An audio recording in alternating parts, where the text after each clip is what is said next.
জয়গুরু, সকলকে আনন্দিত জয়গুরু। পরমদয়াল শ্রী শ্রী ঠাকুরের রাতুল চরণে প্রণাম নিবেদন করে প্রত্যেকের মঙ্গল কামনা করে আজকের আলোচনা শুরু করছি।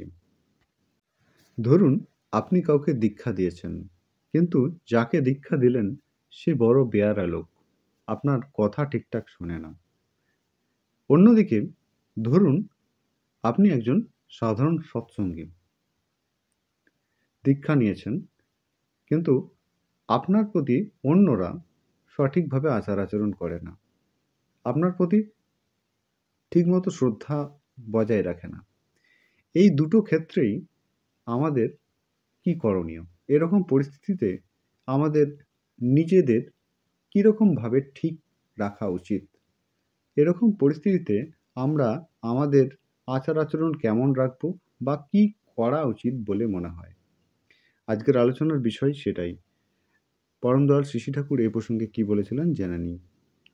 একবার বাসুদেবদা নামক একজন পরমদয়াল শ্রী শ্রী ঠাকুরকে কথা প্রসঙ্গে বলছিলেন যে, দীক্ষা তো অল্প স্বল্প হচ্ছে, একজনকে দীক্ষা দিয়েছি, সে বড় বেয়ারা লোক, আমাকে নানাভাবে ফাঁকি দিতে চায়, তার প্রকৃতিই অমন, আমার মন মেজাজ খারাপ করে দেয়।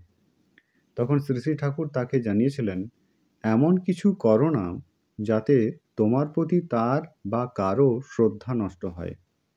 সহ্য, ধৈর্য, অধ্যবসায় নিয়ে নিষ্ঠা সহকারে এমনভাবে চলতে হয় যাতে তোমার প্রতি প্রত্যেকে আরও আকৃষ্ট হয়। একটা মানুষকে মানুষ করতে গেলে কতখানি কষ্ট করতে হয়, ত্যাগ স্বীকার করতে হয় তার জন্য, তাতেও অনেকে ফেরে না, তবু নিজের অস্তিত্ব বাঁচিয়ে যথাসম্ভব করা লাগে। এখন তোমার কাছে যাতায়াত করে, তোমার পরে শ্রদ্ধা হারালে তাও হয়তো আসবে না। বাইবেলে আছে, হারানো মেষের জন্যই তাঁর চিন্তা বেশি। কোথায় বাঘে খায়, কি শেয়ালে খায়, কি ভালুকে খায়, সেইটাই ভাবনার বিষয়। তোমার পালে থাকলে তবু তুমি আগলে রাখতে পারো। তোমার প্রতি শ্রদ্ধা যার যতখানি গভীর হয়, তোমার প্রতি অনুবর্তিতা ও সেই সঙ্গে সঙ্গে ইষ্টানুবর্তিতাও তার তত গভীর হতে থাকবে। তাই মানুষের শুভ শ্রদ্ধা যাতে বেঁচে থাকে তা করতে হয়। শ্রদ্ধাবান লভতে জ্ঞানম, সেই শ্রদ্ধা দিয়েই মানুষ প্রাজ্ঞ হয়, বাঁচে অজ্ঞান থেকে, অশান্তি থেকে, বিনাশ থেকে।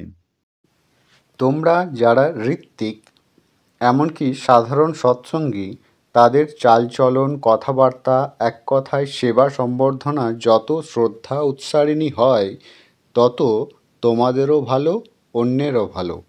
তোমাদের ভালো করে তোলাই চাই, সে যত খাটুনিই হোক। আলোচনা প্রসঙ্গে পঞ্চদশ খণ্ড, পৃষ্ঠা 1। আপনারা সকলে ভালো থাকবেন, সুস্থ থাকবেন, সকলকে আনন্দিত জয়গুরু।